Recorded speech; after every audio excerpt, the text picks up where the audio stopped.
Sometimes life isn't fair. It's not fair that she's not popular. She's intelligent and accomplished, and in fact was put in charge of the border. And look at how, okay, bad example. So over the weekend, Bill Maher went semi-viral for these comments that he made about Kamala Harris's answers on foreign policy. Take a listen. Here's what Kamala Harris said this week about what we should do when the war is over. No reoccupation of Gaza. No changing of the territorial lines of Gaza, and an ability to have security in the region for all concerned in a way that we create stability. I feel like if that's what you have to say, don't say anything. Just shut up. I mean, everybody who talks about Israel these days is just so full of I mean, or just not, I don't want children to die. Duh, who does? None of us want children to die. None of us want this war to go on. But it's not addressing what the problem is. So, on one hand, good for Bill Maher. I'm glad he recognizes that Kamala Harris is an empty vessel, not just when it comes to foreign policy, but literally all policy. But at the same time, I don't exactly understand how Bill can constantly criticize Kamala for this, but still describe her as accomplished and intelligent. It doesn't really add up there, does it? Sometimes life isn't fair. It's not fair that she's not popular. She's intelligent and accomplished, and in fact was put in charge of the border. And look at how, okay, bad example.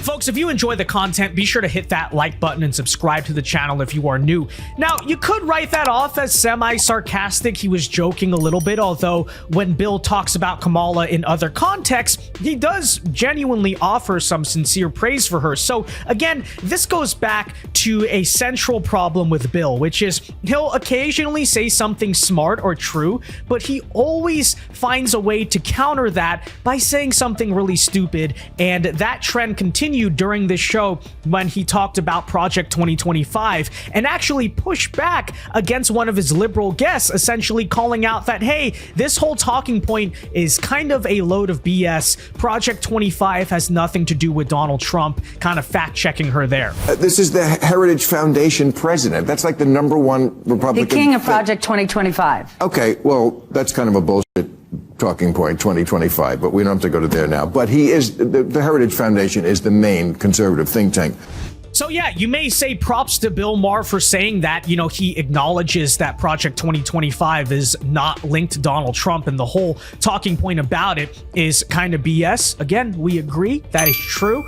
But if you listen to the full context of these statements, you realize Bill Maher really, he had a moment of truth there, but the whole thing he is saying does not really make as much sense as it seems on the surface. Take a listen. There's only one side. There should be no false equivalency here that uses the kind of rhetoric that they use. Like, I remember Trump's, here, I dug it up, the tough people. I can tell you, I have the support of the police, the support of the military, and then he brings up the bikers. The support of the bikers, right. I think if you have the military and the police, I don't know if we're going to need the bikers, but okay. I have the tough people, but they don't play it tough until the Democrats go to a certain point, and then it would be very bad.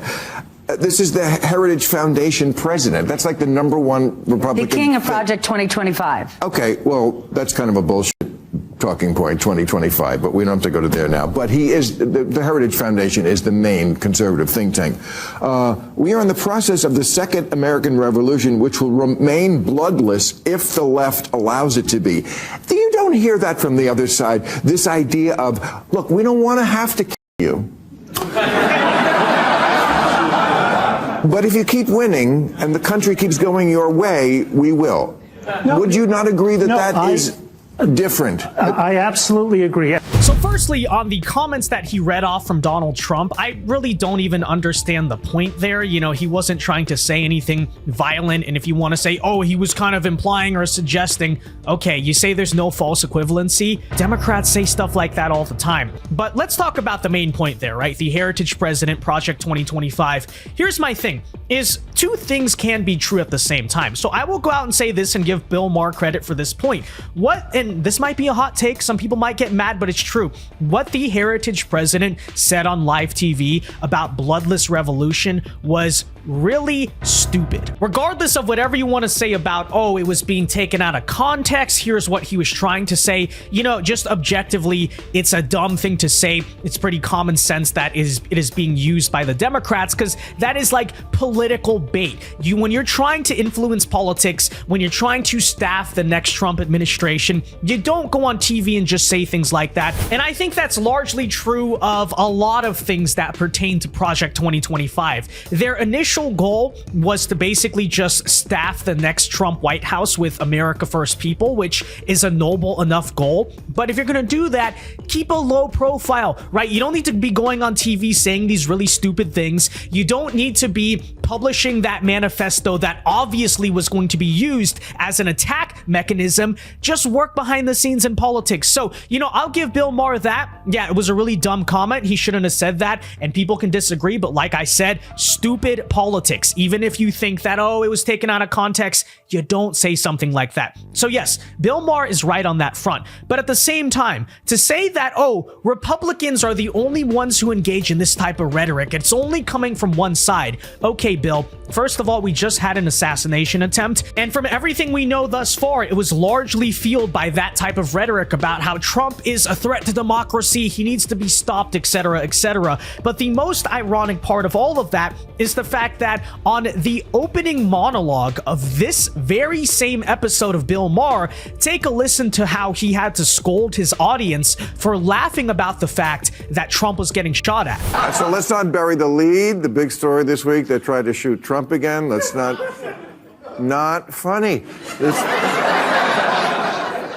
Okay. I'm being serious now. That's the second time this happened. I said this before. There can be no fuzz on this. This is not funny. Okay? It's not okay. It's not okay to wish it happened.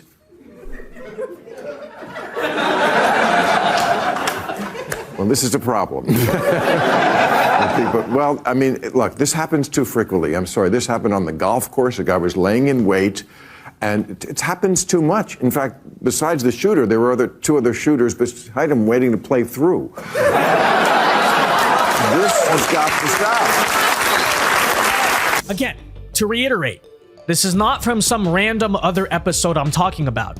This was the opening monologue of the same episode of Real Time where Bill is simultaneously saying Republicans are the only ones responsible for the violent rhetoric. Again, your point there kind of rings a little bit hollow. You know, it's a little bit hard to believe what you are saying when in the opening monologue of the show, you had to check your own liberal audience for, again, laughing about the fact that Trump was getting shot at. Don't you think that maybe just kind of damages your credibility just a little bit? Because you just accidentally exposed the fact that your own audience members, you know, a lot of liberals are laughing about violence, kind of celebrating violence in a way, but at the same time, you kind of planned later in the show, you're going to talk about how Republicans are the ones causing violence. And again, it is, I think the whole thing largely is a boogeyman, because you can have all this discussion about right-wing rhetoric and how it goes too far, it's suggesting this, is suggesting that, and it's going to cause these problems. But in the real world, when you actually take a look around, where are the assassination attempts happening? Where is the political violence in 2024 happening? Newsflash, it is not coming from the right. It is obviously coming from the left and the anti-Trumpers. So you can do all the fear-mongering you want about the Heritage Foundation's, again, objectively stupid comments, or how, oh, but I think Trump said something about this.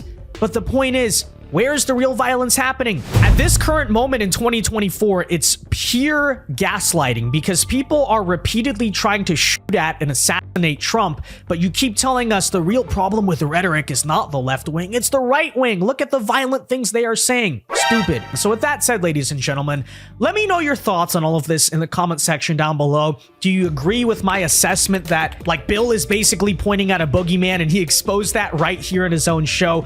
Be sure to leave a like on this video, subscribe to the channel if you are new, and until next time, God bless and peace.